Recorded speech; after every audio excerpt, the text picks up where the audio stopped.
Nous revenons encore une fois en force dans notre super série de Moïcassan Sagesse. Ça fait plaisir, c'est percutant, c'est fort. Je réalise que nous parlerons de moins en moins d'argent et des réussites, en tout cas pour ce mois-ci, pour se concentrer sur des choses plus réelles, plus vraies. L'argent, malheureusement, en Afrique aujourd'hui, fait partie des raisons pour lesquelles les gens perdent leur valeur, perdent leur bonne moralité. L'argent et la réussite, telle qu'elle est présentée, capitaliste. Et la raison pour laquelle on a tellement de politiciens voleurs, des kleptocrates, des gens qui ne pensent qu'à eux, des filles qui se vendent pour des iPhones, des choses sans importance, des hommes qui ne pensent que la vie ne tourne qu'autour d'une belle voiture et tout ça, ils perdent toutes les bonnes moralités. Ça fait mal. Aujourd'hui, on est nous presque sur comment faire l'argent, comment lancer son entreprise, comment avoir une grosse voiture, une belle maison, comment être financièrement stable, comment commencer une entreprise sans argent. Mais personne ne nous dit comment être bien avec les autres, comment avoir de bons rapports interhumains, comment être une personne agréable, une personne de bonne influence, comment avoir la bonne moralité. Et qu'est-ce qui se passe après ? Nous créons une société où les gens ne cherchent que l'argent. Les gens ne veulent que le succès, ne pensent que... On crée surtout une société où les gens sont malhonnêtes, incongrus, injustes, tricheurs, parce que tout ce qui importe, c'est l'argent. Les gens se foutent de toute forme de moralité, de bienséance, parce que tout ce qui importe, c'est quelle voiture tu as, quelle est la maison dans laquelle tu vis, quelle situation sociale porte tes épaules. Donc voilà, aujourd'hui on parlera d'un sujet très intéressant, et je suis certain qu'à la fin, chacun de nous en tirera une leçon très importante. Une fille que je connais depuis très longtemps, après avoir fait des grandes études de journalisme en France et rentrée vivre en Afrique. Très vite, elle a été embauchée par une radio locale, une des radios proéminentes, dont le staff était composé des journalistes de grande réputation, dans la ville en tout cas. Cette fille apparemment avait le zèle qu'il fallait, l'outillage, les compétences, l'emballage s'il faut dire, pour faire une très belle carrière, en Afrique surtout. Elle avait un beau français professionnel, moulé à la Julien Lepers, Édouard Balladur ou Jean-Luc Mélenchon. Elle avait en effet tout ce qu'il fallait pour faire quelqu'un de fort, d'imposant. Un beau jour, pendant une réunion modérée par la directrice de presse, une femme locale très expérimentée et très respectée, elle fit un commentaire à l'égard de son exposé qui garda l'audience perplexe. Vous voyez quand vous faites un exposé au bureau par exemple, ou un développement explicatif que vous projetez sur un mur à travers PowerPoint, sur un écran géant. Tout le monde regarde, n'est-ce pas ? Sur l'écran géant, on pouvait voir plusieurs phrases. Mais il y avait une phrase avec un mot, le mot verset. Verset au lieu de E-T à la fin, elle a écrit verset avec un E et accent aigu. Et ce verset-là, avec accent, n'avait évidemment aucun rapport avec ce qu'elle disait. Notre africaine française s'éleva pour dire excusez-moi, interrompant l'orateur, l'oratrice dans ce cas. L'oratrice, la chef de médias dans ce cas, son supérieur, dit excusez-moi, je n'avais pas remarqué. La fille reprit, oui, il y a aussi le mot en bas, il y a, c'est une faute mais bon, c'est pas grave. C'est juste que je suis un peu allergique excusez-moi. Tout le monde semblait regarder la fille pour comprendre, mais qu'est-ce qu'elle a celle-là ? Est-ce qu'elle écoute ce que la directrice dit ou elle est là pour regarder les fautes et les imperfections ? À la fin de la réunion, après le départ de la directrice de médias, le directeur général de la radio, le nouveau directeur, était assis dans la foule. Personne ne le connaissait, ou presque. Il appela la jeune fille et lui dit « J'ai beaucoup aimé votre intervention, mais je voudrais que vous sachiez que madame la directrice de médias est en train de traverser un moment particulièrement difficile.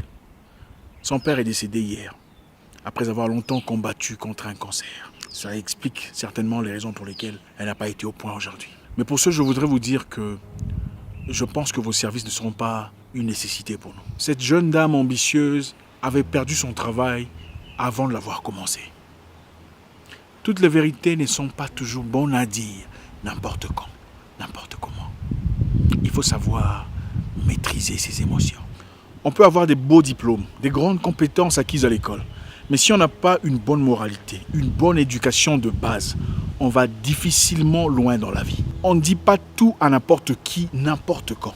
Même si vous pensez dire la vérité. Il y a un autre monsieur que je connais, après avoir été embauché dans une entreprise, il dit au directeur « Oh, directeur, j'aime bien votre pantalon, c'est génial, c'est beau, c'est classe.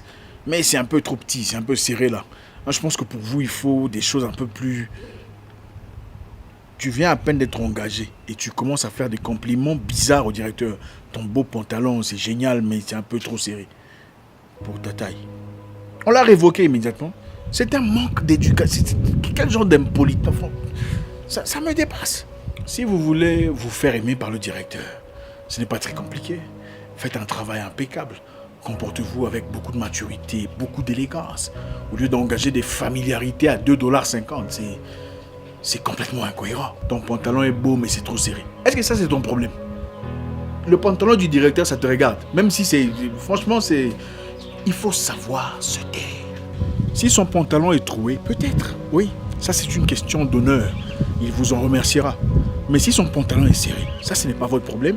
Si vous pensez vraiment que c'est sérieux, demandez à une personne qui soit plus proche de lui que vous ne l'êtes pour lui en parler. Ça, ce n'est pas votre responsabilité. Ça, c'est le genre de commentaire qu'on fait par rapport à une personne qui est votre ami ou votre cousin ou votre collègue ou un truc comme ça. Pas à votre directeur. Vous avez certainement déjà rencontré quelqu'un qui dise « Moi, je ne dis que ce que je pense.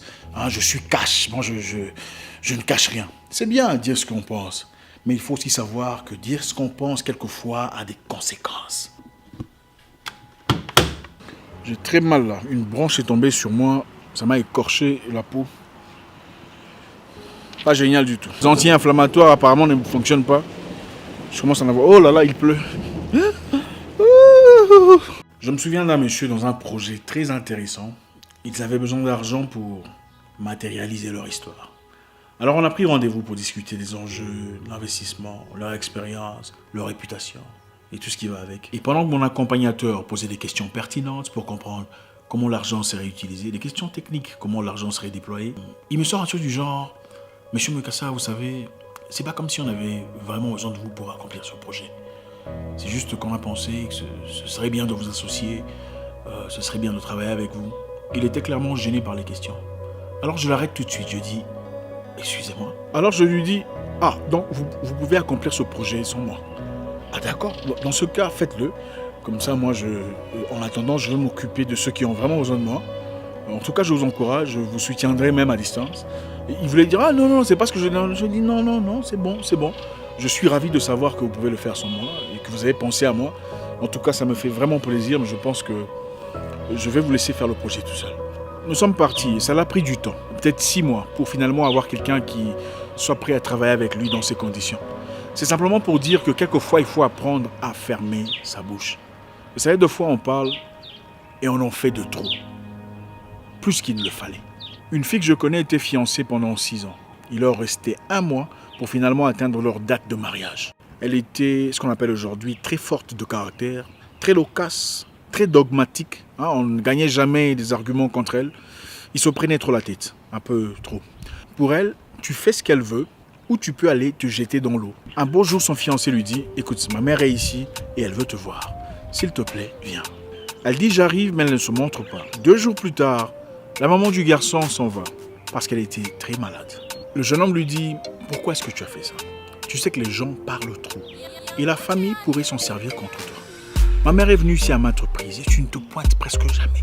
C'est inacceptable. » La fille commence à crier « Ah, tu veux que je fasse quoi hein? Ta mère est là, d'accord, mais qu'est-ce que tu veux que je fasse?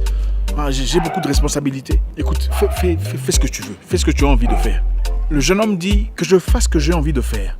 Elle dit oui, fais ce que tu as envie de faire. Il lui dit tu te rends compte qu'on parle de ma mère là? Elle dit oui, fais ce que tu as envie de faire. Qu'est-ce que tu veux que je te dise? Le jeune homme s'est tiré, il est parti. Il n'y a jamais eu mariage. Cette année 2020, elle aura 42 ans. Elle n'est toujours pas mariée. C'est vrai. Elle avait peut-être des vraies raisons pour lesquelles elle n'est pas venue. Mais est-ce qu'elle est obligée de dire fais ce que tu as envie de faire? C'est ça le problème. L'intelligence, c'est dire ce qu'on pense. La sagesse, c'est savoir quand est-ce qu'il faut taire l'intelligence. Un tout dernier exemple pour finir. Un monsieur que je connais est parti travailler à Bahreïn. Bahreïn, c'est entre l'Arabie Saoudite et Qatar. D'accord? Il n'avait pas de boulot pendant un temps. Il a vraiment souffert, en tout cas, traversé un moment vraiment difficile. Il m'écrit sur Internet pour m'expliquer un peu les conditions dans lesquelles il vivait. Moi, j'étais à Denver à l'époque, Colorado. Il me dit, Zach, on souffre, vraiment, c'est difficile, il n'y a pas de boulot, je ne sais pas quoi faire. Je lui dis, je connais quelqu'un à Bahreïn, quelqu'un d'influent, un arabe avec qui on a travaillé dans le passé. Je vous mettrai en communication. 3 jours plus tard, le monsieur est embauché pour un salaire d'à peu près $2200.